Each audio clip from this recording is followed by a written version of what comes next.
Dito tayo ngayon sa Cafe Exclusive. Titikim tayo ng mga bagong nila, bagong recipe.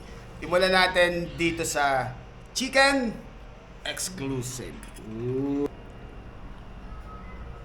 Ooh. Kakaiba yung lasa niya. Kakaiba yung linamnam na natitikman. Punta naman tayo sa pasta. And next, aglio olio na pasta nila. Kita nyo? Laki ng hipon, no? Fresh na fresh. Okay, try natin.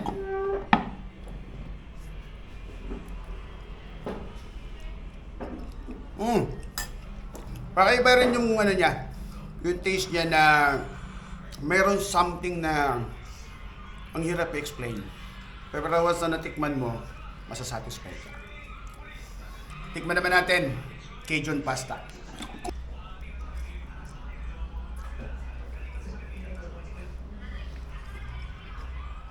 Iba naman yung pasta niya.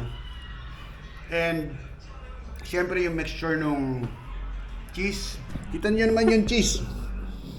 And yung ingredients, fresh na fresh. Panalo. Oh, iba naman to.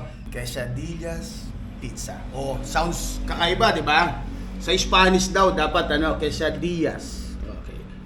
Try natin. Isaw-saw. And then, harap na.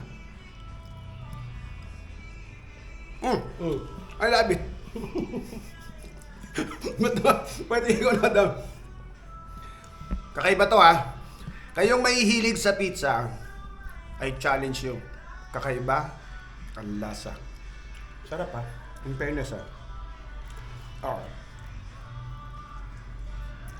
Mamma mia! In fairness, yung sausawan nila, kakaiba ang lasa. May taste ka talaga na lasa-lasa mo yung mga ingredients. Ito yung kakaiba sa lahat. Kanina pa ako curious dito eh. Alam mo bakit? Kakaiba yung pasta, pati kulay. Tingnan nyo. Oh, kulay itim, di ba? Ngayon, tignan natin.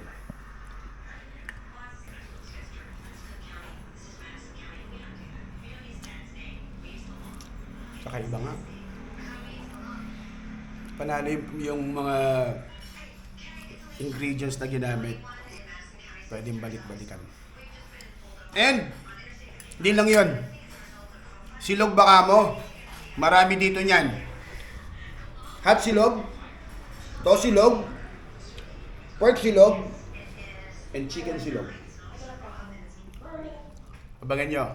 Malapit na yung lumabas. Dito lang yan. Sa Cafe Exclusive. Bye.